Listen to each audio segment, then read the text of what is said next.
Hello and welcome to our next episode of Fostering Live with Progress. I'm here today with Michelle again, our fostering manager. And just to introduce myself again, I'm Kirsty and I'm the relationship manager for Progress for the fostering service.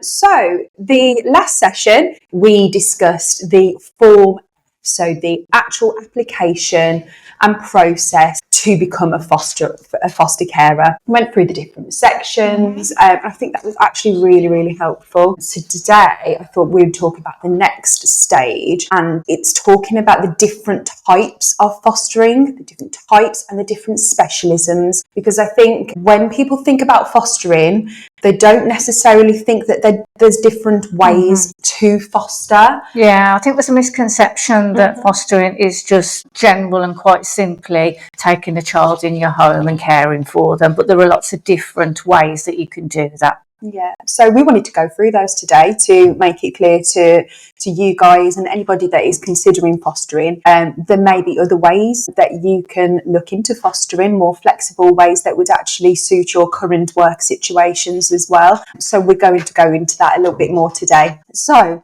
first of all, let's break down the different types. Yeah, so fostering placements will all be very different because children are all individual with individual needs. So the placement is bespoke and the support is wrapped around the child. So there'll be lots of different areas. So for number one, we could talk about the solo placement. So a solo placement is there for if the child needs to be just the only child in the home. So they're that support will be just targeted to that child. The foster carer will just focus on that child and the needs of the child and not have to sort of direct their focus and attention to any other child. Yeah, and I think that can be for differing reasons. It could be down to matching. It could be down to that child has experienced trauma in that background. That means that they can't be placed alongside another child at that point in their life. It also might just mean that that child needs that one-to-one attention as well. They might have been part of quite a large sibling group and they've never really had that attention before, that one-to-one interaction from an individual. Yeah, their needs may have been overlooked if they had a large family, lots of siblings. So then we've got specialist placement. So that's quite a broad term, but a specialist placement is where we've got children with specialist needs, and that might be sort of disabilities, learning difficulties that need that tailored support.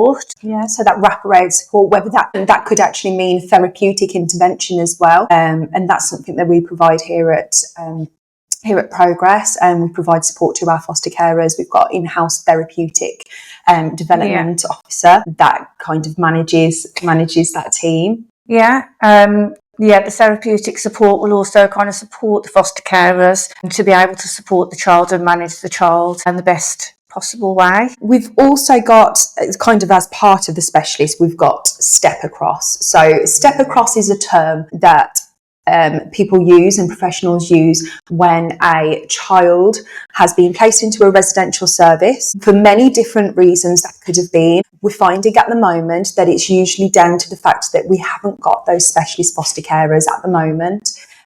So a step across placement will be when a child is currently in a residential home, but they are ready to move into a foster environment, a foster home. So that's what that term is actually about. So those children have usually got more additional needs. They've usually got special educational needs. They could have emotional behavioural difficulties as well. So they need that wraparound team around them. And they also need quite a slow transition from that. So it can be quite planned. Yeah, I was just going to say the transition from residential to a foster home is collaborative working. It's planned. So that it's smooth. For a child coming from a residential setting to a foster home, it's very, very different. If you think in a residential home, you've got staff, you've got a turnover of staff, completely different setting to a home. So all of that work and support needs to be tailored to the young person so that they are, it's not rushed. And it's going at their pace. Yeah, and also the residential homes help with that transition as well, because they know that child and because they've worked with them. The foster family can also go into the home and have tea visits with them, and the other way around. The foster child can go into the foster carer's home and have tea visits. So it can really, really be a really good transition. The better it's planned, the more chance we've got of that working and being a success. Yeah, having that stability for that child. I mean, we've also got your standard. So I don't like to use the term standard, but it is what a lot of local authorities use to classify what each of the package of the placements are. So a standard placement would be if a child doesn't have any interventions at the moment, such as CAMS, and so they haven't got, they're in school full time as well, and they haven't got those behavioural needs that some of the children might have and need more support with. So it's more of your mainstream young person. Yes. And that's not to say that things can't change as the child gets a bit older and goes through those ages and stages of adolescence. Things can change, but for the start, it might start off as a standard, but it's monitored throughout the placement. So those are really the different types, but alongside those, you've also got different specialisms. So we're going to kind of go through those as well. First of all, I wanted to talk about respite and ongoing short breaks. They are quite different, the two. Sometimes they do get kind of mixed together, but they are different. So your respite placement is when a child can't live with their long-term home at that point and needs kind of, just say if a foster family are going on holiday, they're not able to take that foster child with them, and that could be reasons because they don't have passports and that sort of thing. So a child would then go to a respite foster carer. It could also be that their family are going into hospital, so their mum or their dad are going into hospital and they don't have a support network around them. So it'll just be like a short targeted space of time. It's usually, sometimes it's planned, sometimes it's not. So obviously if it's a holiday, then we know what that period of time is going to be. If it's a family member in hospital, if there's any emergencies with family, it's something that can be put in place to support the family. And then we've got ongoing short breaks. So this is something that is becoming a lot more prominent and is being used a lot more, especially with children with additional needs. So ongoing short breaks is when you provide care to a family of a child with additional needs, and the child with additional needs is allocated a certain amount of overnights per year, and they use those overnights with you. So they come and stay with you, and it's usually for either one weekend a month or a couple of nights a week and that sort of thing, but it's on an ongoing basis. So you get to know that family, you get to know that child, and you are that stability and offer that little bit of support to the family. I think ongoing respite. The idea behind that is to support to keep a child with their birth family, or support to keep a child in placement and stabilise that placement for them. So it offers the family or the foster carers some breathing space and time to recharge, and it also gives the young person some different scenery, can have some nice activities with a short breaks carer. We've got lots and lots of really good examples where it's worked well.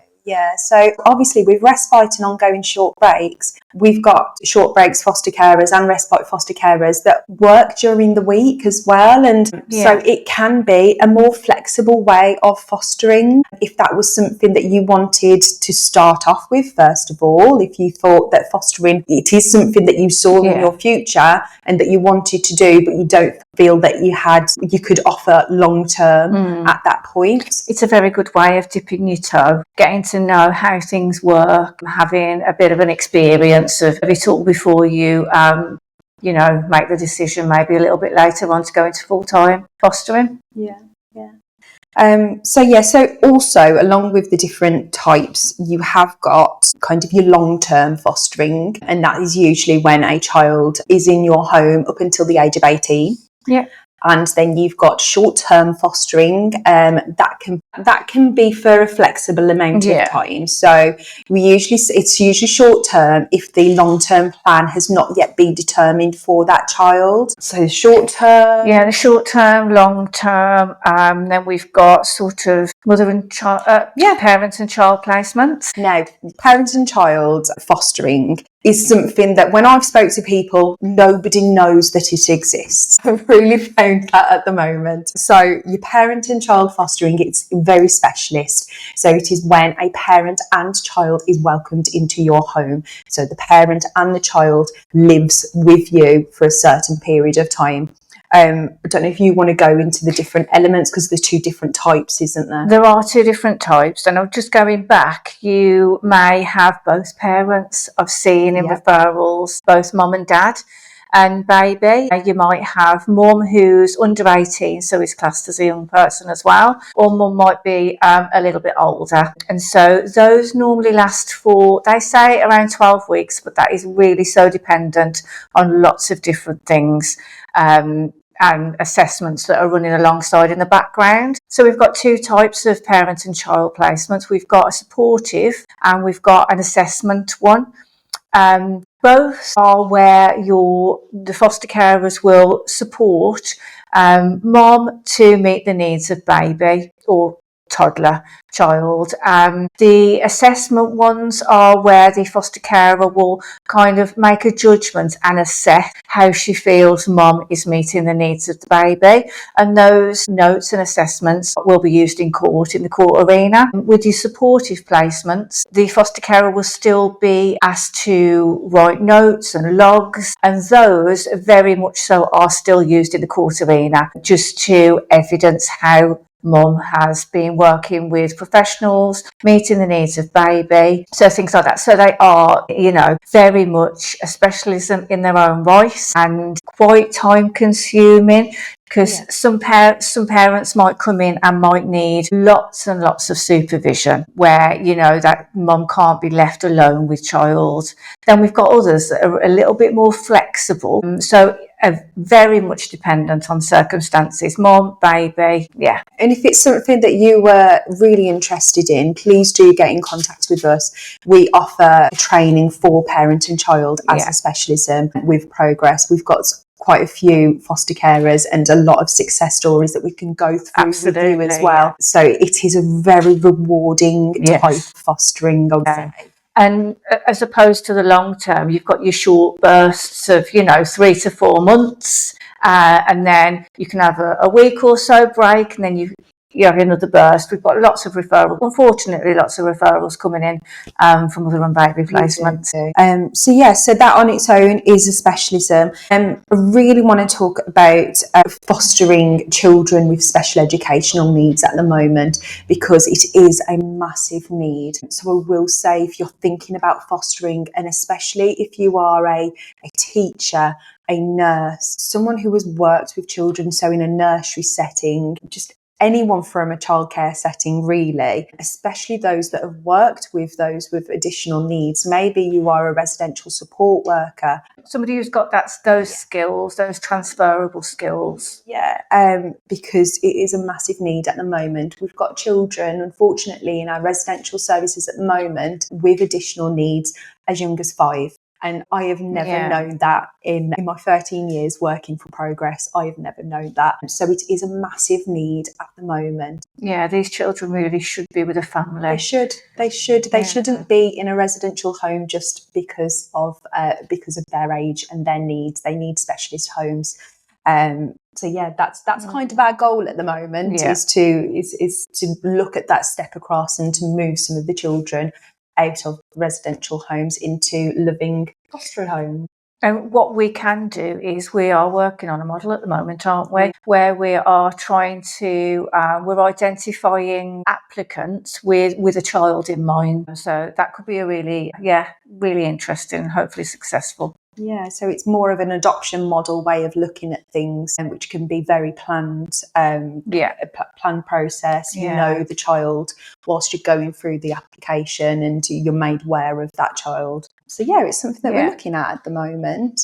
But again, because as a specialist provider ourselves of residential services, all of our residential homes works with learning disabilities. So we're looking at autism, complex disabilities. So the training that we provide within our residential services also follows through to our foster carers as well. So we can be very specialist in our training approach. So that's something to consider as well. If you perhaps haven't got that experience, but it was something that you was looking to do, then we can provide that training for you. And then also, I think it's important to note, going back to the short breaks, if anybody does, get matched with a young person in a step across placement, we can look at that short breaks with one of our short breaks carers to allow that foster home to sort of recharge.